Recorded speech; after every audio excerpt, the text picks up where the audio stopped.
Assalamu alaikum warahmatullahi wabarakatuh. My name is Abdulaziz Idrisa Mtumwa.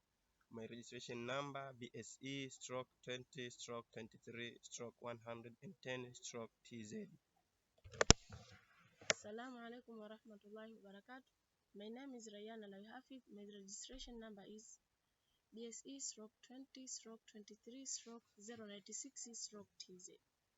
The question says that analyze the impact of using text-based resources versus video, connecting on a student understanding and identify which medium has a greater effect on learning outcome. The answer is the impact of using text-based resources versus video content on student understanding and identify which media has a greater effect on learning outcome can be analyzed through the following factors. The first one is cognitive load and processing. In text-based resources require active reading and critical thinking, which can lead to a deeper understanding. For example, a textbook chapter on physics requires students to engage with a material effectively, solving problem and reflecting on a concept. In video content, simply information through visual and narration. For example, a video explaining Newton's law of motion can visually demonstrate concepts, making them easier to grasp. Another factor is learning style and preferences.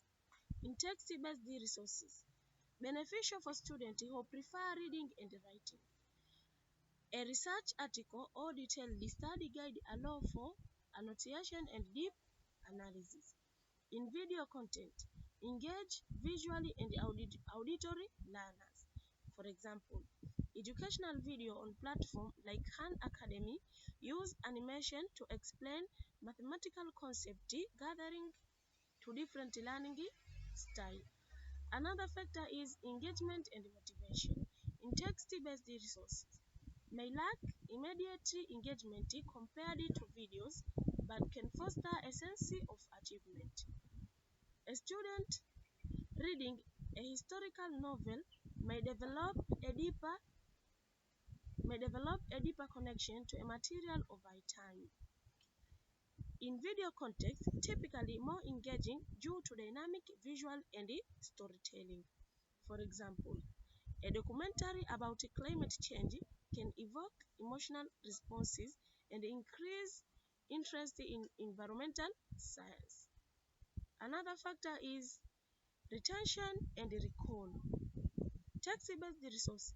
Student studies suggest a higher retention rate when students read and take a note.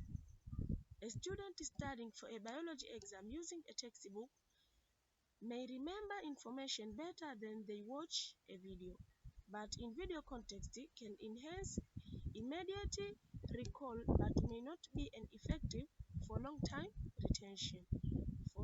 For instance, students may remember facts from short educational video for a quiz but struggle to recall the same information months and later. Another factor is contextual learning.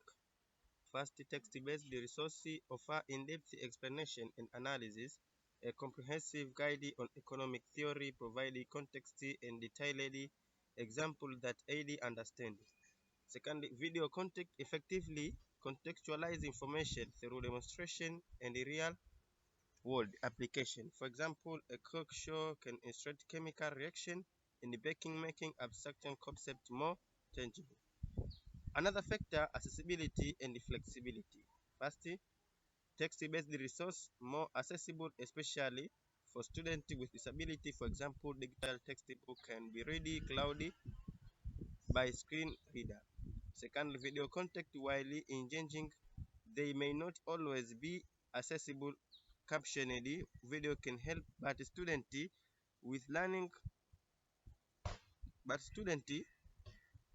with hearing impairment may still find the challenge without writing material. Conclusion in terms of learning outcome.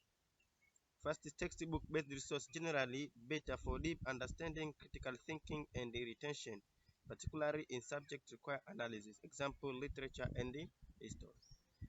Secondly, video content more effective for initial engagement and comprehension, especially in visual-driven subjects. Example, science and arts. Thanks.